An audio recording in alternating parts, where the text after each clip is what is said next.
Bonsoir à tout le monde, bonsoir à toute la communauté africaine, bonsoir à la diaspora africaine à travers le monde et bonsoir à tous nos amis qui se battent pour le droit à la justice à travers le monde. Voilà. Alors, je tiens à remercier Nzambian Pungutulendo, le Dieu de nos ancêtres. Je tiens à lui remercier pour le souffle de vie qu'il nous a donné et je tiens aussi à honorer tous nos prédécesseurs, nos ancêtres, tous les rois et tous les martyrs, les héros de notre lutte africaine et panafricaine. Donc, je tiens à honorer la mémoire de Marcus Garvey, de Cheikh Anta Diop, de Antonor Firmin, de Toussaint Louverture, de Dessalines, de Modibo Keïta, Kwame Nkrumah, Thomas Sankara, Lumumba, Sylvanus Olympio, Modibo Keïta, Nyobe, Wanje, Norbert Zongo et beaucoup d'autres. Cette vidéo que je viens faire, c'est par rapport à notre combat au panafricanisme. Je viens vous livrer quelques informations ou sinon vous donner un peu la position où nous en sommes aujourd'hui. Vous savez, lorsque j'ai commencé cette lutte-là, je suis sorti en 2010. Et lorsque je suis arrivé dans la lutte, c'était pour le Congo, Brazzaville, le pays d'où je viens. On entendait parler du panafricanisme, mais je n'y prêtais pas d'abord l'attention. Je me suis dit, je commence par délivrer mon pays avant de parler du panafricanisme. Et je dis bien, beaucoup, nombre d'entre nous réfléchissent de la même manière. Et surtout lorsqu'on vient d'arriver dans le combat, naïvement dans le combat, on ne fait pas tout de suite le lien. Beaucoup se disent, non, mais tu veux aller aider les autres, pourquoi tu n'aides pas d'abord ton pays? On y croit fermement. On y croit vraiment durement. Mais après, dans une expérience, après 10 ans, là je pars sur le terrain, je suis arrivé en 2010 sur le terrain. Je ne parle pas lorsque j'étais encore derrière le virtuel, derrière mon téléphone et les écrans d'ordinateur. Donc en 2010, je suis sur le terrain. Voilà. Et aujourd'hui, depuis longtemps, lorsque même on a commencé les métros, on avait compris que faire la lutte dans son pays, ça ne changera rien. C'est se tromper de chemin. Je le dis vraiment avec force. En 2013-2014, avec Martin Sali de la RDC, nous avons eu à mettre en place la souveraineté africaine. C'était une plateforme qui regroupait des individualités et des associations. C'était en tout cas la plus grande à cette époque-là sur la place de Paris. Nous avons eu à mobiliser plusieurs personnes de plusieurs pays et nous avons fait une démonstration de force, une grande manifestation. Il y avait beaucoup de monde. Alors, fort de cette expérience-là, une chose que j'ai compris, que c'est dans le panafricanisme que nous y arrivons. Parce que nous avons quasiment les mêmes problèmes. Or, qu'est-ce qui se passe aujourd'hui?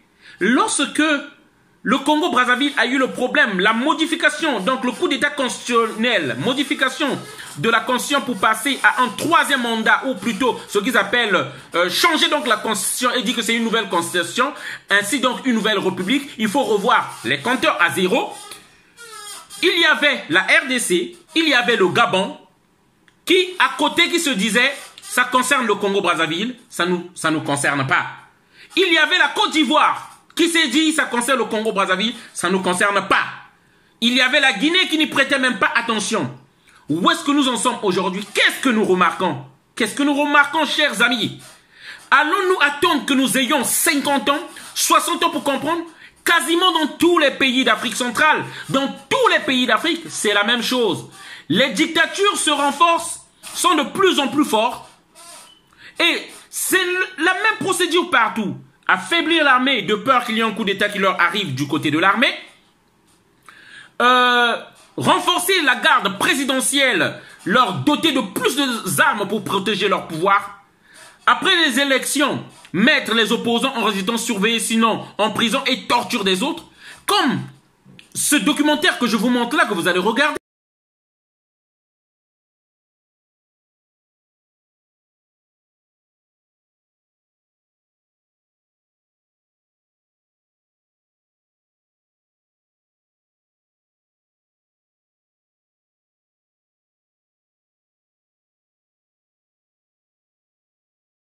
Regardez en Afrique francophone comment sont traités les opposants. Emprisonnés comme au Congo-Brazzaville, affaire du général Mokoko.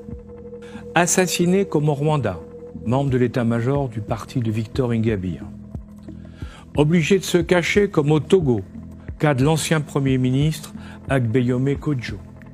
De s'exiler comme au Tchad, les familles proches des chefs Toubou. Ou rayer des listes de candidatures à la présidence en Côte d'Ivoire, comme Guillaume Soro, en dépit des injonctions de la Cour africaine des droits de l'homme. Mais la corruption endémique en détourne, selon l'ONU, 75 milliards de dollars vers les dirigeants et les ethnies ou tribus au pouvoir. Il est vrai que la culture africaine traditionnelle oblige celui qui détient le pouvoir ou l'argent d'en faire bénéficier l'ensemble des membres de sa tribu ou de son environnement. Ce système de redistribution, qui est une variante archaïque de notre système français d'imposition fiscale et de sécurité sociale, a toujours été pratiqué. Son dysfonctionnement actuel tient à l'absence de redistribution à la population par des dirigeants qui ont une fâcheuse tendance à tout garder pour eux. On le constate à travers l'affaire des biens mal acquis qui vise directement les présidents et leurs familles au Gabon, au Congo-Brazzaville et en Guinée équatoriale. Mais soyons clairs, ils ne sont que la partie émergée d'un iceberg africain beaucoup plus vaste, comme l'avait si bien démontré le regretté Pierre Péan.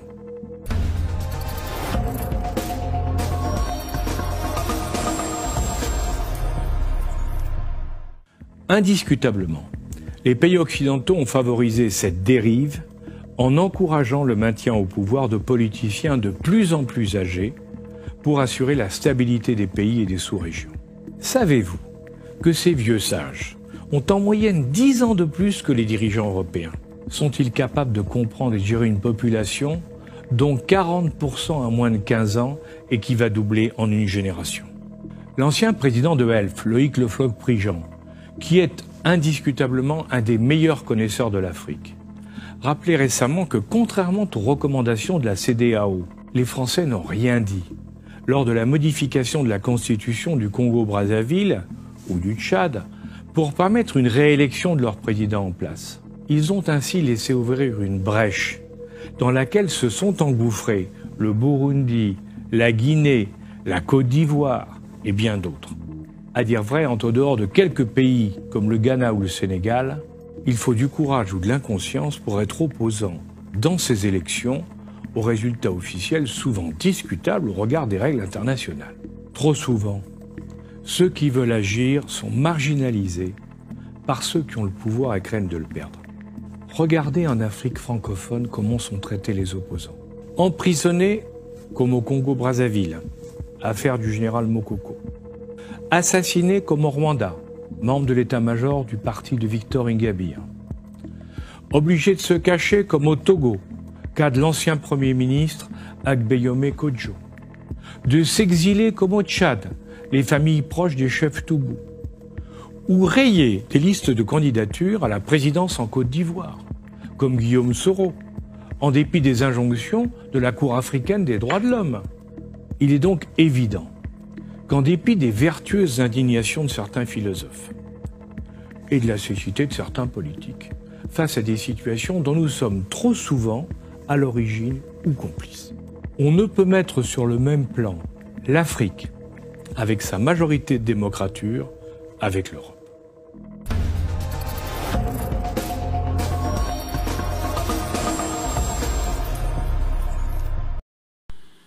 Voilà, alors comme je disais tout de suite là, beaucoup vont vous dire, souvent dans nos pays où nous sommes très nationalistes, où nous avons été conditionnés pendant des années par une xénophobie qui ne dit pas son nom, beaucoup tu vas trouver au Congo-Brazzaville des Congolais qui vont vous dire d'abord, c'est d'abord le Congo, je me bats d'abord pour le Congo avant de penser à d'autres.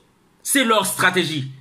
C'est leur stratégie. Je ne suis pas contre. Il y a d'autres qui vont vous dire, au Gabon, non, pourquoi tu veux d'abord aller aider les autres alors que nous au Gabon d'abord, nous avons nos problèmes. Au Cameroun, forcément, c'est la même chose. Parce que, de passage, je tiens à honorer la Twins qui invite les Camerounais à cette prise de conscience. Lorsque tu arrives en Côte d'Ivoire, c'est la même chose. En Guinée. Je dis, moi, personnellement, nous n'allons pas attendre qu'on ait 50 ans, comme nos prédécesseurs qui l'ont compris à 60 ans lorsqu'on n'a plus de force, qu'il fallait faire le panafricanisme et s'unir. C'est pourquoi nous avons pris la décision, avec notre équipe, nous n'allons plus attendre. Nous n'allons plus attendre encore, parce que si vous attendez les Africains, jamais ça se fera. Donc, nous avons commencé à faire des consultations. Donc là, d'abord, par téléphone, nous faisons des réunions. Nous allons mettre en place une plateforme, donc qui va regrouper des associations ou des regroupements de personnalités que je contacte, qui sont influents dans leur pays, donc des influenceurs, des mobilisateurs et des leaders. L'expérience du fait que je suis dans toutes les manifestations m'a donné que j'ai le numéro de tout le monde. Les mobilisateurs, que ce soit au Soudan, à Noir, que ce soit au Tchad, Abdelkarim, et beaucoup d'autres aussi, hein, donc je pourrais pas citer peut-être le nom de tout le monde, de la Côte d'Ivoire, les Maïliba, les Marcus, les Paco, les Frem, beaucoup d'autres.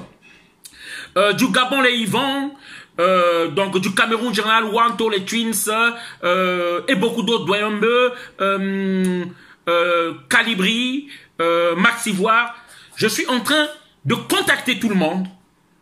Donc, j'ai appelé le professeur Jean-Charles Couvi-Gomez que j'ai été voir. Bon, on a eu des contretemps pour notre rendez-vous. Je suis en train de contacter tout le monde pour que les gens ne soient pas surpris. J'ai appelé tout le monde. Tous ceux dont vous entendez parler, les noms que nous savons qui sont des influenceurs, moi je suis en train de contacter tout le monde. Il est temps que nous mettons à pied cette plateforme-là, cette organisation-là. Dans toutes mes vidéos, je dis bien que notre union ne nous demande aucun investissement financier. Ça nous demande juste une simple volonté. Mais ce qui tue les Africains et notre union, c'est les égos, c'est la jalousie, c'est... Il y a beaucoup de choses. Pourquoi c'est lui qui... L'idée vient de lui. L'idée vient de lui, donc je n'irai pas. Je dis ici, c'est ça qui nous a fait rater le combat depuis des années. J'appelle tout le monde à l'humilité. Nous allons mettre en place une organisation où ce n'est pas une personne... Donald qui est directement en tête. Nous organisons les choses et nous allons voir tous, nous allons décider ensemble comment cela va fonctionner. Et bien sûr, si ça sera un leader que nous allons voter là, dans un profil de 5 à 6 leaders dont nous allons regarder comme caractéristique ancienneté, la cohérence dans le combat, la persistance dans le combat et l'intégrité dans le combat par exemple. Voilà, mais il est temps qu'on s'unisse et qu'on se mette ensemble. Nous formons la plateforme. Nous allons convoquer un congrès d'ici peut-être 6 mois, voire une année, pour qu'ensemble on discute. Moi, je tiens à dire avant de terminer cette vidéo, il y a des élections qui arrivent en France. Et moi, je veux que l'Afrique, le projet de l'Afrique, soit au cœur de cette élection-là. Beaucoup vont me dire, ouais, ils vont encore nous embrouiller. Ils vont encore oublier malgré les promesses qu'ils peuvent faire. Ils vont pas vous prendre en compte. Moi, ce que je dis, cherchons des candidats qui ne sont pas peut-être dans l'influence des multinationales. Déjà, les Emmanuel Macron là, nous allons battre campagne pour qu'ils ne passent plus jamais. Tous ceux-là qui sont dans le monde de finance là, comme des Emmanuel Macron qu'on nous a vendus là, essayons d'aller rencontrer d'autres. On ne perd rien. Il y a des élections qui arrivent d'ici une année en France ici. Moi, je veux qu'on soit déjà prêt. Il faut qu'on soit prêt et qu'on soit unis et que nous convoquons ces candidats-là pour pouvoir les entendre. Parce qu'ils ont besoin de l'électorat. Voilà.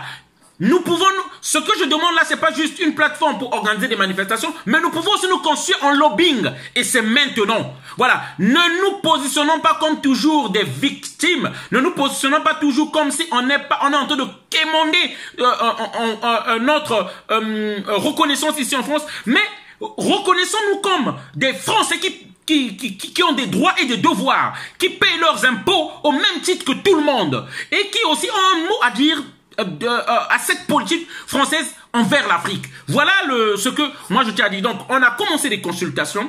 Après le confinement là, il y aura une rencontre, mais en tout cas nous devons sortir avec quelque chose de grand. Et pour ça, ceux-là qui savent qu'ils sont dans leurs égos, ce que nous voulons, c'est éviter et effacer cette pagaille-là qui fait que lorsqu'on organise une grande manifestation quelque part, il y a toujours des brebis, excusez-moi de dire, 2 ou 3 personnes qui organisent encore une petite manifestation à côté juste d'être le chef ou le représentant de 2 individus ou 3 individus. Et là, ils ont en fait atteint leur but. Voilà. Donc c'est pour essayer d'arrêter ces divisions-là que nous sommes dans cette dynamique-là. Donc vous pouvez nous contacter sur WhatsApp au 06 25 15 05 47. 06 25 15 05 47. Si vous êtes de l'étranger, 0033 6 25 15 05 47. Si vous êtes de l'étranger, 0033 6 25 15 05 47. Toutes vos idées sont les bienvenues. L'idée est juste que peaufinons ensemble. Nous, ce qu'on veut, on veut faire une charte. Proposer une proposition de charte où nous allons corriger les erreurs du passé, où nous allons travailler sur des bases, dont d'abord le respect, dont d'abord qu'on évite les égos entre nous, où il y a la confiance, où il y a la solidarité, où il y a la rigueur. Voilà. Donc sur un cadre que nous allons travailler. Donc toutes vos idées sont les bienvenues. Voilà, nous proposons quelque chose de concret. Il faut... Si nous faisons autre chose, je vous le dis, ça n'aboutira pas parce que nous avons déjà l'expérience. Nos prédécesseurs ont fait de même. Ça n'a jamais abouti. Voilà, c'est pas maintenant que ça va aboutir. Donc j'invite tout le monde à une prise de conscience et que nous l'acceptons. Travaillons avec toute humilité, consciencieusement, et je sais que ça va marcher. En tout cas, en ce qui me concerne, c'est une ultime tentative que je fais. Et franchement, si ça rate, alors là, je comprendrais que les Africains ne peuvent pas construire quelque chose d'organisé. C'est ça vraiment que je me dirais. Et alors là, on ira dans les manifestations, aller crier nos émotions. Pas plus que ça parce qu'il n'y aura rien d'autre. Mais le pouvoir n'est pas au bout du fusil, mais c'est au bout de l'organisation. Merci, veuillez partager la vidéo. Merci encore. Donc je vous invite à une prise de conscience une bonne fois pour toutes, pour qu'on puisse essayer de faire quelque chose vraiment. Les autres arrivent à le faire, à s'organiser, à reconnaître le talent des uns et des autres. Nous pouvons aussi le faire. Merci chers amis, on est ensemble. Donc l'Union européenne refuse de nous prendre. On est ici avec des bébés. Il y a plein de gens, des réfugiés, il y a des bébés ici, et des femmes enceintes. Mais les Grecs nous ont frappés, ils nous ont refoulés vers la Turquie. Je ne sais pas l'Union européenne est où actuellement. Il y a des bébés ici, il y a des enfants. Où sont les bébés? Il y a des petites filles ici.